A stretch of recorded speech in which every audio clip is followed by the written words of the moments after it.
계약금 등의 반환 채무 이행의 보장입니다.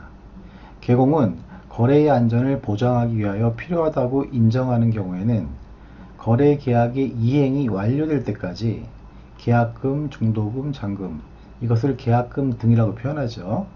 이렇게 계약금 등을 개공 또는 다음해자, 즉 은행, 보험회사, 신탁업자, 최신간서, 공제사업을 하는 자, 협회죠.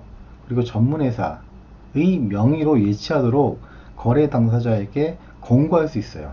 공고할 수 있다는 것은 의무사항은 아니다라는 거죠.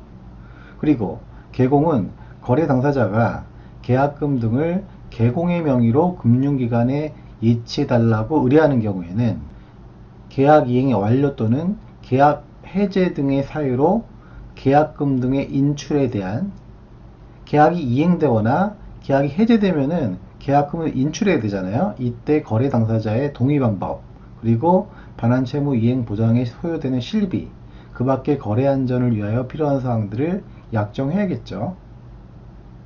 공인중개사 법령상 개공은 계약금 등을 대통령령이 정하는 자의 명의로 금융기관 등에 예치하도록 거래 당사자에게 권고할 수 있죠. 그런데 그 명의자에 속하지 않는 것을 고르는 문제예요. 1번을 보면은 보험회사 맞죠? 2번은 협회도 맞죠? 4번은 최신간서도 맞아요. 5번의 신탁업자도 명의자가 될 수 있어요. 하지만 공탁금을 예치하는 법원은 명의자가 될 수 없습니다. 답은 3번이죠. 개공은 거래계약과 관련된 계약금 등을 자기 명의로 금융기관 등에 예치하는 경우에는 자기 소유의 예치금과 분리해서 관리될 수 있도록 해야 돼요.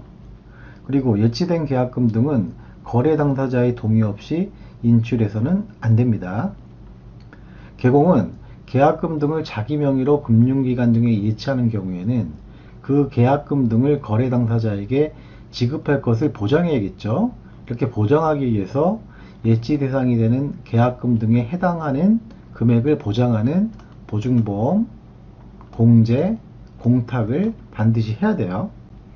한편 계약금 등을 예치한 경우 매도인, 임대인 등 계약금 등을 수령할 수 있는 권리가 있는 자, 매도인이나 임대인은 물건을 내주고 돈을 받는 사람들이잖아요. 이 사람들이 돈을 미리 받을 수 있는 방법이 있어요. 어떻게 하면 되냐면요, 해당 계약을 해지한 때에 계약금 등의 반환을 보장하는 내용의 금융기관 또는 보증보험회사가 발행하는 보증서, 이 보증서를 계약금 등의 예치 명의자에게 교부하면은 계약금 등을 미리 수령할 수가 있어요. 계약을 해지하게 되면은 계약금 등의 예치 명의자에게 반환해야 되잖아요. 그래서 계약금 등의 반환을 보장하는 내용의 보증서를 끊어가지고 예치 명의자에게 교부하면은 안전장치가 되는 거니까 계약금 등을 미리 수령할 수가 있게 되겠죠. 공인중개사 법령상 계약금 등의 반환 채무 이행의 보장 등에 관한 설명으로 틀린 것은 1번, 개공은 거래 안전을 보장하기 위하여 필요하다고 인정하는 경우 계약금 등을 예치하도록 거래 당사자에게 권고할 수 있어요. 2번, 예치 대상은 계약금, 중도금, 잔금, 이것을 통칭해서 계약금 등이라고 하잖아요. 3번, 보험업법에 따른 보험회사는 계약금 등의 예치 명의자가 될 수 있죠. 4번, 개공은 거래 당사자에게 공인중개사법에 따른 공제사업을 하는 자의 명의로 계약금 등을 예치하도록 권고할 수 없다? 아니죠. 공인중개사법에 따른 공제사업을 하는 자는 협회잖아요. 협회의 명의로 계약금 등을 예치하도록 권고할 수 있습니다. 따라서 4번이 틀렸고 답이죠. 5번, 개공은 계약금 등을 자기 명의로 금융기관 등에 예치하는 경우 자기 소유의 예치금과 분리하여 관리될 수 있도록 해야 된다. 맞죠?